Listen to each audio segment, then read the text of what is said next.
the amount of sexual boredom in the society is extraordinary. So you have more sexual choice and variety available than literally any time in human history, given free license by the state because there are no intermediate social institutions in which sort of informal mechanisms of disapproval could make themselves felt. And one of the things it turns out psychologically that human beings are turned on by is taboo. And so when you get rid of literally every taboo, then people tend to get bored. And then the question is... Yeah, well, there's no novelty. Right, exactly. Novelty goes away. And particularly men are driven by sexual novelty. It's something that is very deeply ingrained. And the power of what marriage was supposed to be is it takes this short-term hedonic desire. And it's said, because female virtue still existed, that in order for you to obtain this, you're going to have to sublimate that desire for the building of something greater. I mean, the part of Freud that everybody ignores is the part where Freud actually is in favor of sublimation. Yeah, right?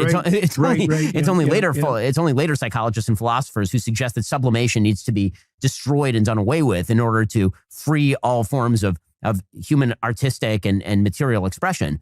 But Freud never says that. Freud says you actually have to sublimate a lot of those short-term hedonic desires to something higher. I am a registered relationship expert, so I think I'm going to nail this one. Yeah. Yeah. I think Ben taking notes like Jordan Peterson. Yeah, I was taking notes of and I was going interesting, fascinating. I was saying that, under my breath, kind of. It kind of implies that they didn't discuss what was gonna be on the show beforehand, because like as Ben's talking, he's just like furiously taking notes as if he's getting like a million ideas a minute. Like you think for like a 10-minute video, you could have a few things prepared, but he's just... Well, I actually magnified that. I looked closely, and he was writing down, "Does Ben validate parking?" on there, and I was trying to remember to ask him that. So, and he was I just imagine like that's just a flashback to him like being a psychologist and taking notes when he's like writing poetry. Maybe it's like he's writing a poetry about Ben Shapiro. I would love to be in therapy and they're doing that. They're taking the notes. I think the whole time I'd be like, "What are you writing there? Let me look at that." Trying to take the pad. What are you writing down? Let me look at that. Well, on the post game where we are looking at JP analyzing Ben's poem, so he is a poetry expert. So, but we'll get to that later because Ben released some poetry, rhythmic poetry over a beat. That is like the number one song. I heard about that. Yeah. Well, so it's a big week. Heard about it. You haven't seen it. I've seen it. I could only sit through a small portion of it, so I don't think I've seen the whole thing. But I will say, it's kind of, guys got a flow. Guys, his flow's pretty tight. I mean, undeniable. Yeah, that wasn't the problem with it, I think. No. Certainly not the problem. But no, Ben Shapiro definitely practiced and it's not like I don't know if you remember when Fresh Prince of Bel-Air first came on the air, they had interviewed Uncle Phil, and he's like, "Well, what has Will Smith taught you how to rap?" And he goes, "Yeah," and he starts rapping really badly. That's what I pictured like Ben Shapiro doing. It sounded like Uncle Phil trying to rap. Definitely. He impressed me because my standards were that low. He's a bit of a, he definitely, I could see him rapping like Dr. Phil, but he's a bit of a Carlton. I would say Ben Shapiro's got heavy Carlton energy. I could see him doing the Carlton dance for sure. Oh man, he probably loves Tom Jones. A lot of actually good rap songs have that like super white guy voice that they do like right before like the beat drops in. So I feel like there's already like an aesthetic, what's the word? I don't know. Forbearing for Ben Shapiro just talking in his, talking really fast over it. It's just like the entire sample before the beat drops in is like a verse. But I don't know. Well, he apparently he had to get. I saw some video where he was talking about how he had to get out of the rap game, and I think maybe the lifestyle was weighing kind of heavy on him. I think he might have been. Hitting it a little too hard, maybe too much lean, stuff like that. And he was like, he couldn't handle it. He made that sexual boredom video right before becoming the number one rapper in the world. So I don't know if the two of them are. What is this video, Ben, that you sent us, by the way? Yeah, this is what it sounds like. In fact, I was pretty sure. I think I saw a couple people post this and I didn't click on it. And then Andy sent it to me and I did. And, you know, at this point, I see enough like Ben Shapiro parody stuff going around that like I'm pretty suspicious of anything that seems like a little bit too funny.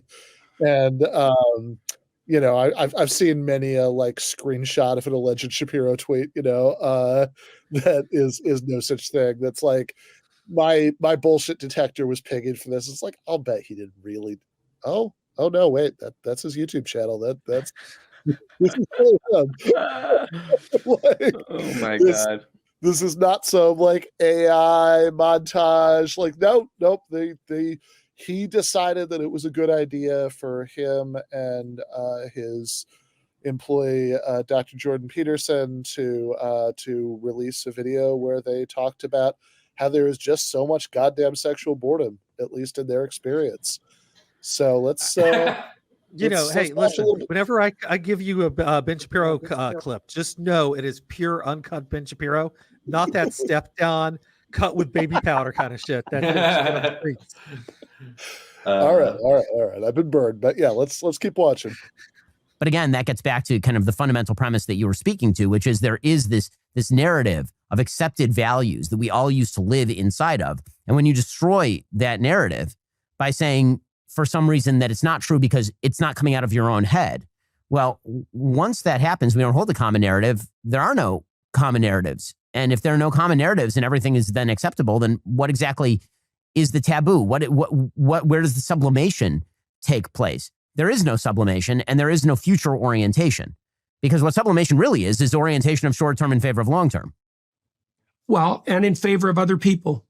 Right. So it's long-term plus the social. Yeah. Well, so you can do that. You can think about this technically as well. If there's no uniting narrative, here's the necessary consequences. First of all, there's no higher order superordinate aim. And that means motivation itself on the positive side takes a hit, because we experience positive motivation and the impetus to move forward. So that would be curiosity, hope, inspiration, enthusiasm, even aesthetic interest. We experience that only in relationship to an aim.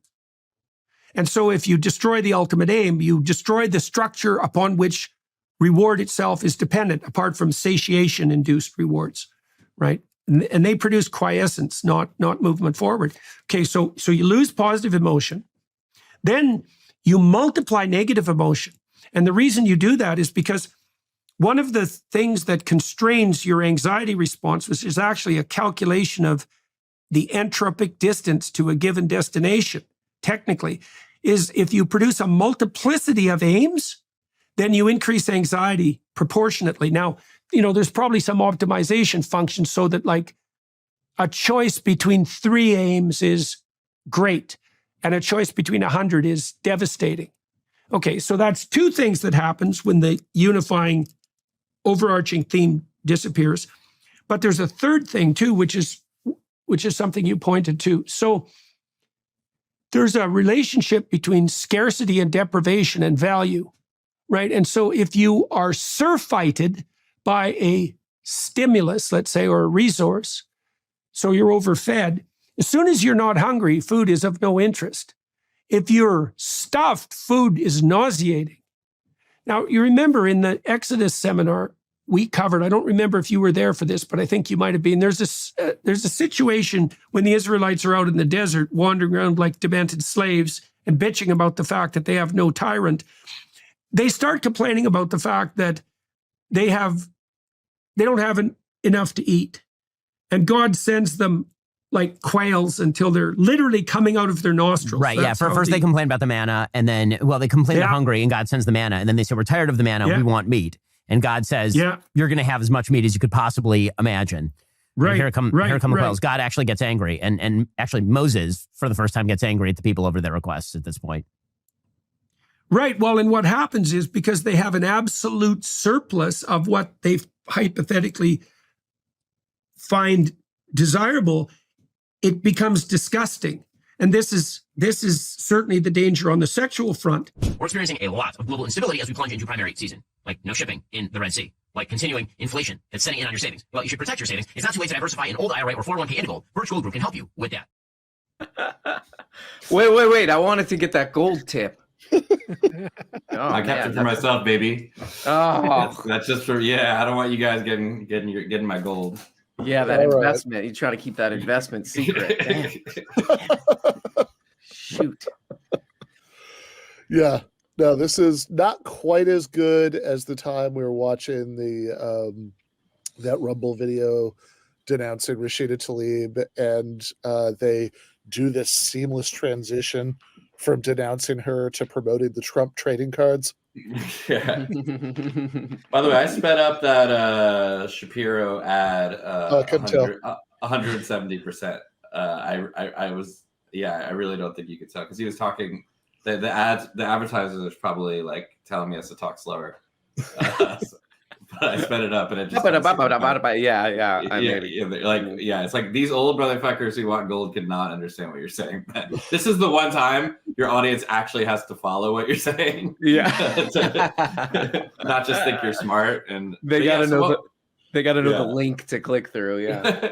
So what do you guys? What are the points being made? I was really trying my best to follow. I really was. I think that it's like Moses. I was definitely horny by the end of the. That's definitely one of the hottest. Like a good meta analogy. Yeah, I mean, it sounded to me like they were being. I mean, this is definitely one of Peterson's things, is being intentionally obtuse and difficult to follow for a topic that, when you're talking about it, should be easy to follow and stripped down so that people, you're communicating in a way that people grasp. And that seemed like the exact opposite of what they were doing, trying to make it difficult to understand and hard to follow and a bit flowery. I don't know. Yeah. There were two threads. I think one is like, the Israelites that got too much quail. Seems a pretty simple concept, which is like, if you have a lot of sex, maybe you gotta like hold off for a little bit before you get horny again. I think that's kind of. I think that's really what they were saying. Like, basically, right? No, well, they're saying basic, or like there's too, or like if you watch too much porn, you know what I mean, and then there's no. Yeah, I mean, because you're overstimulated. Yeah. But they, like you said, it was so flowery. I've watched the clip like 3 or 4 times now because I've edited it. I think it's basically what he's saying, which is like pretty. That's kind of it's a very, very obvious point, as Peterson says. I don't know why he needed all of that examples to be like, if you just like watch too much porn or have too much sex, then you're not horny anymore. It seems pretty simple, but maybe I'm missing something. Well, it's a weird point, actually, because as far as I could tell, you're right. They were like belaboring, I think, a couple of really, really simple things with this like elaborate tour through this biblical analogy that they absolutely did not need to say what they were saying. But like it seems like their diagnosis of sexual boredom was about there being too much of it, right? That's what's going on with the manna and the quail and all of that, right? That that people, if you're not deprived, right, then your sexual interest isn't sustained. And then the other thing that was going on is there was this thing about how there's like too much variety, right? That there's just too much, diverse freakiness on the table, and like, eventually, it just deadens your appetite for any of it, right? Which was, so there was Peterson said this thing, and like all of Jordan Peterson's pronouncements, this was with like very great authority.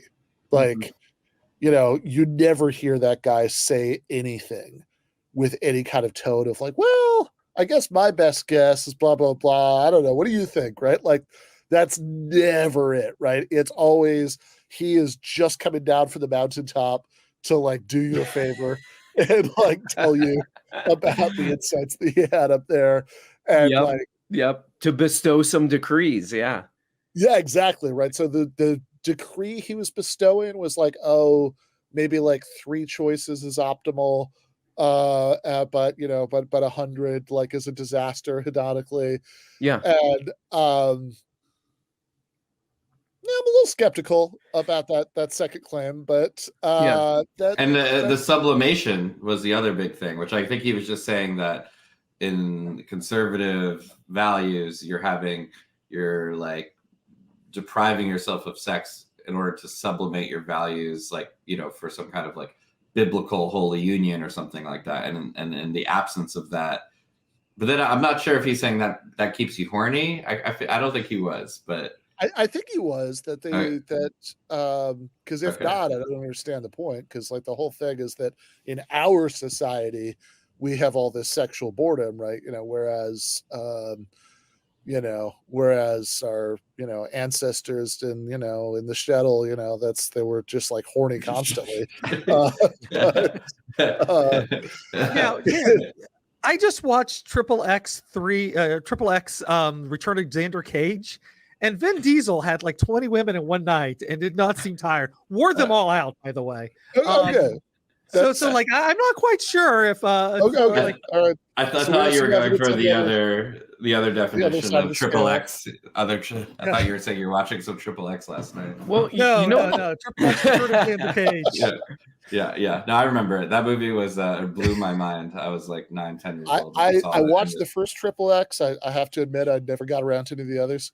That movie, if you're like 10 and into like inline skating and like snowboarding and stuff, it just fucking. I will say this: if you're a Donnie Yen fan, definitely check out Return of Xander Cage because Donnie Yen's martial art performance is like one of his best. Not the choreography, but just his performance of it. I gotta watch it. I gotta go back to those. I was kind of thinking there's something more like basic about you guys tell me what you think. Like there's something more basic about Jordan Peterson that I think is like really bad for younger people, which is like his whole thing wasn't his whole thing about like banishing chaos from your life and all that stuff. And like, like your life shouldn't be total chaos, but there is always going to be like unpredictable elements in any part of your life, and like with Jordan Peterson, it seems like everything is like he's always on the verge of a nervous breakdown with what's going to happen in life. You know what I mean? And like there's some like if we were giving advice about like relationships that's very basic, it's like, if you want somebody to settle down with, and for it to be a thing where it's monogamous and all that, then you have to like search that person out. You have to want that first of all, and then you search that person out who also wants it, and there you go. Like that's it. That's the advice, and you can find that. There are people who don't want that, and if you get into that, then that's not going to work. Like the advice seems more basic. You don't need to go into this long biblical thing because it's just like. That's just part of life. It's just part of the unpredictability of life that you have to like meet people and go through maybe dating a couple people to find what you want. And they seem to be like so afraid of the unpredictability that's like built in and inherent to life. And maybe you do get into a marriage that like something goes wrong in the marriage and like that's part of life, sometimes you're going to be left-handed in life and you have to like, that's the thing. Jordan Peterson is such a stiff branch, and his stiff branch vibe, like his physicality, I think like goes on to his followers where they become very stiff too. And if you're that stiff in life, you're going to snap. Like honestly, you're going to get backed up because they are just eating meat. So that's what's interesting. I mean, you made a mistake in the beginning of that thought, which is you said, tell me what you guys think.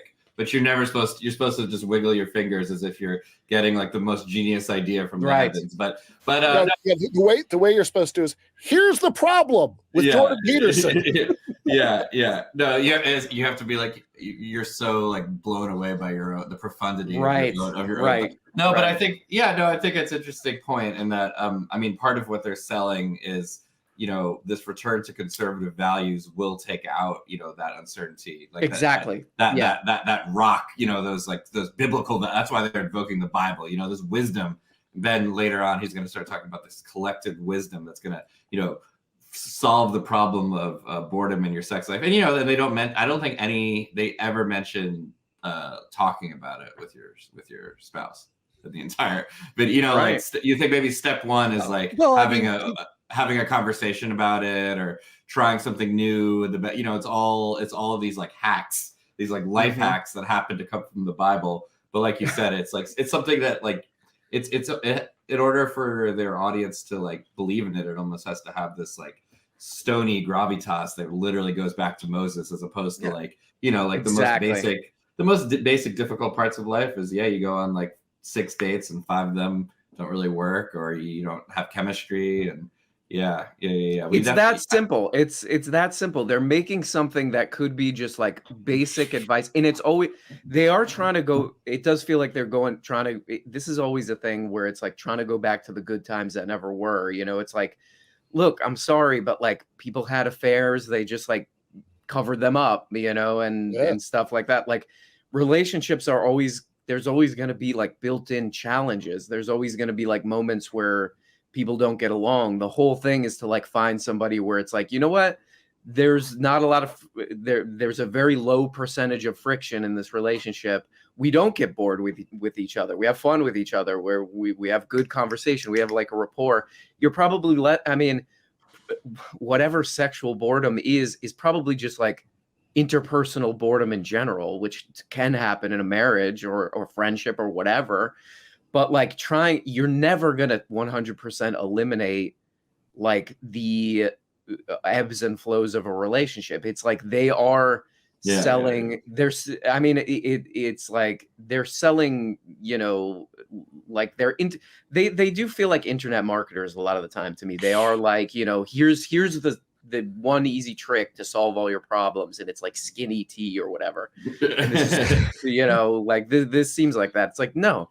Like a lot of this stuff is messy, and the best you can do is, you know, meet the person who's like, you know, vibing with you in the same way that you want. And that takes time, and that takes work, and that's it. It's like, you know, there's no metaphysical thing to it, or there's no biblical thing to it.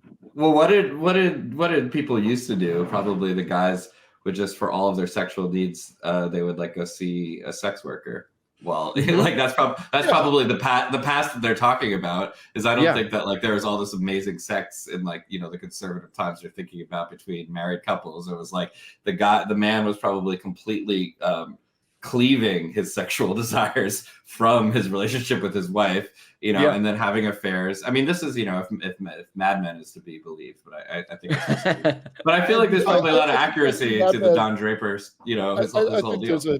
I think there's a spectrum where like Mad Men was on one end of the spectrum and just sort of like being quietly miserable and not really doing anything about it was at the other end of the spectrum, right? Like, that, you know, to the extent that people are doing what, you know, what those norms tell them to do, right? Like oftentimes, you know, or just like whatever, aren't Don Draper, right? Like that's then like I think there's a lot of just, you know, and like whatever. I mean, it's not like 2024 is as dramatically a different world as they want to depict, right? It's complicated, right? Some people still live like that, some people don't, right? Sure.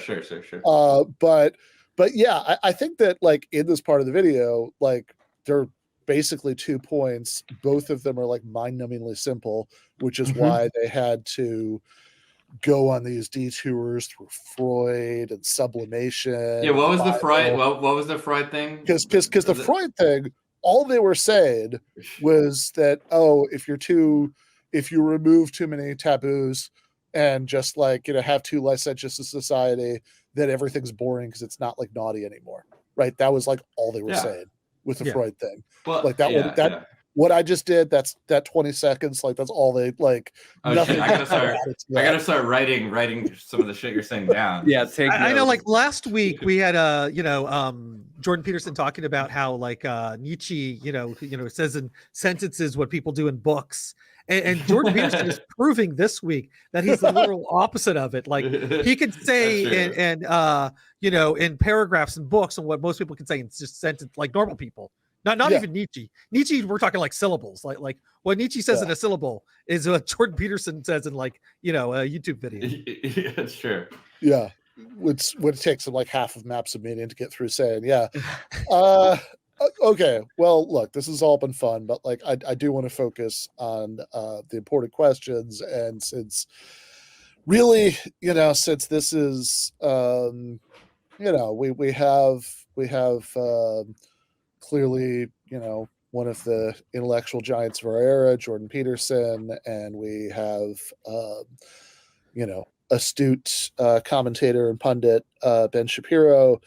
Between them, presumably they're going to answer the questions we most want to ask. So just quick, lightning round right before we get to their answer to this. But what do women want? That's a good question. Arab, you're the relationship expert, right? Which you've been proving. Do you know what women want? I mean, this is a good panel for that, I think. What do women want? Yeah, because Peterson's gonna tell us. But maybe you could anticipate. In the next clip, in 3 minutes, him and Ben are gonna tell us everything the women want, but lightning round style. Well, I mean, like we were talking earlier about Ben Shapiro's tight flow. He does have a tight flow, and that's pretty attractive. Some rhyming skills is I would probably go with that. If you're a really good rapper, slam poet, yeah. Slam poet. How could you resist that? Yeah, I mean, so I'm gonna go. I think I might go with that. All right. Any ideas from the crew? I know what women want. I've seen the clip, so it's cheating. Okay. All right. Well, let everybody else in on it. Yeah, reveal. Let's do the reveal. And it doesn't take much thought to figure this out. It's a rare person who hasn't primed their appetite with hunger before a Thanksgiving feast, right? You don't want to have a plate of pancakes at 5 o'clock if you're going to have a Thanksgiving feast at 6. And you might say, well, why not? Because more is better. And the answer is no. The right amount is better. And the right amount involves a certain amount of deprivation. And I think I read this interesting article yesterday showing that women are more likely to lose romantic interest as a relationship progresses than men. I don't think that's surprising. They're higher in trait neuroticism, so they're more likely to experience negative emotion. And then women have more, their response to sexuality is more multidimensional than men because the risks are higher.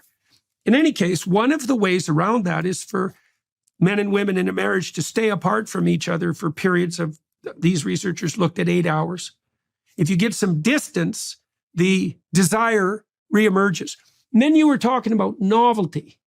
And so this is pretty interesting too. So you said men will chase novelty in a sexual relationship. Well, I think part of what is incumbent on married individuals is to figure out how to keep that novelty alive, right? So that means that each of them have to be transforming. And I think the best way to do that is in relationship to a spiritual pursuit.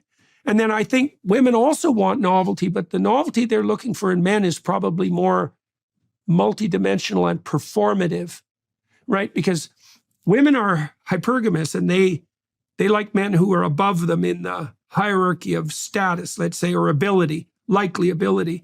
And I think what women want are novel displays of hypergamous capacity, and that is the novelty orientation for women in relationship to sexuality. Well, one of the things that's actually fascinating about this is that, biblically speaking, right? I mean, not to get into abstruse Jewish law, but I mean, this is actually right in the Bible. Forget about the abstruse Jewish law. I mean, right in the Bible, one of the mandates is that for a period of at least 1 week out of every month, married couples are not supposed to have sex.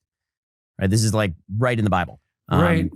So one of the purposes of that, presumably, would be to create the scarcity and the novelty that you're talking about. Because if you're married, then obviously there's tremendous availability of sex. I mean, contra every single weird public opinion out there, married people tend to have sex significantly more than single people. And it is not particularly close.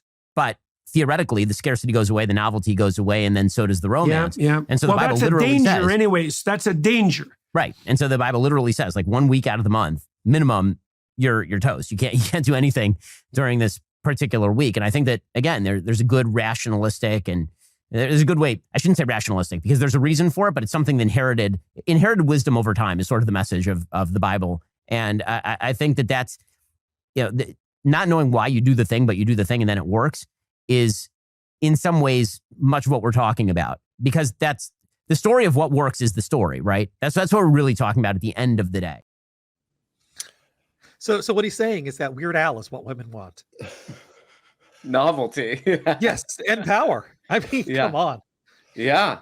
So I'm confused. Like I figured that, all right, other Ben as a Orthodox Jew, he'd eventually get to he'd eventually get to the sexual restrictions there. But like, okay, Jordan's study that he mentioned was about being apart for 8 hours. If that's all it takes, then literally just having a job should solve this problem. Yeah, I think this is not groundbreaking advice here. Yeah, I mean, this doesn't even have to be a marriage. I would say with anybody, even maybe just a friend, you might not want to be together 24 hours a day. Yeah. Okay, fair point. Fair point, Jordan. I mean, I had the same college roommate for 2 years, and there was a point where you didn't want to fuck them at all, basically by the end of the week. Right? And that's why, yeah. They kept eating your labeled food, and you were just like, I have no sexual interest in this person. That gives me the ick. I think this is a good point, that the biblical reason might not be to like keep the couple horny. I think there might be a different reason. No, that seems like the kind of thing that's in the Bible a lot. Like it's probably the Bible says no to Red Wings. Yeah. Well, especially because there is, clearly you're right. Like the actual text of the Bible, and certainly the abstruse Jewish law part of it, right, is full of like idea that like menstruation is like associated with uncleanliness and all this stuff. Like this is, I do not think that that's like just ancient Israelite dating coaches trying to help people like keep the spark alive. But in any case, we do want to wrap this up, but I want to just note that Jake's prediction turned out to be correct. That there was never any, or RMs maybe, I don't remember. That there was never any point in this where where either of them suggested talking to your partner, like a solution or part of a solution to anything. I think I know we have to wrap up, but I think what would be interesting is unpacking maybe at a later date is who do they make this for? And I feel like they made it for their mostly single male fan base who are addicted to porn. I actually think that's maybe I don't know, or their married male fan base who is tired of with their wives but need to be told that actually this is like the best way to do it. You know what I mean? I don't know. I don't know why they made it, but that's all. So what do you think? Who's the demo? I don't know, but if that's true about the porn thing, that does seem like a trick too, because I've looked into this a little bit, and porn addiction is like, from what I've read, pretty rare. I mean, it's usually stems from some other kind of compulsive behavior. From what I understand, most people have a pretty clear separation between, a relationship with another human or, contact with another human and video. They very clearly see the difference, which makes sense, What I ended up concluding, reading a lot about the no-fap stuff and the anti-porn message boards, is that it's a lot of bro science, pseudoscience, and it kind of has a weird, they use it to sell products and coaching and all that stuff. If that's what they're talking about, I don't know. I don't know. It's not particularly. I can't prove it, but I just thought it was adjacent to that because they were talking about depriving yourself, and they were talking about like, there's nothing is taboo and everything, and exactly. And maybe some people are literally having all of this not taboo sex in real life. Those people exist, but most people are only experiencing that through the internet. Are not drowning in variety in their actual experience. Virtual.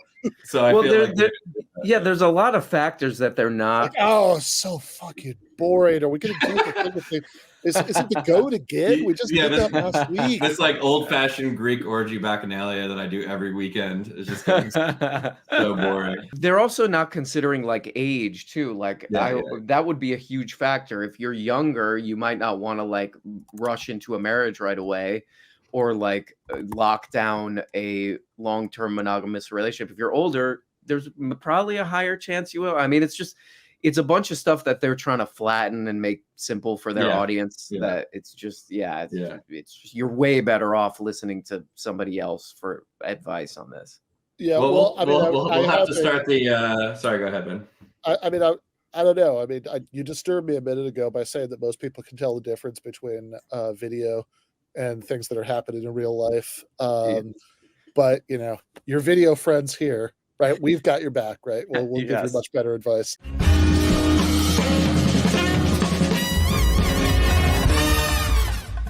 You have been watching free public content from Give Them an Argument. To access every single episode of the show, the main show on Monday nights, all of the streams, all of the debate breakdowns, all of the patron-exclusive postgames on Monday nights, all of the patron-exclusive bonus episodes every week, and much, much more, go to patreon.com/Ben Burgis. I cannot resist ending this with, don't be foolish.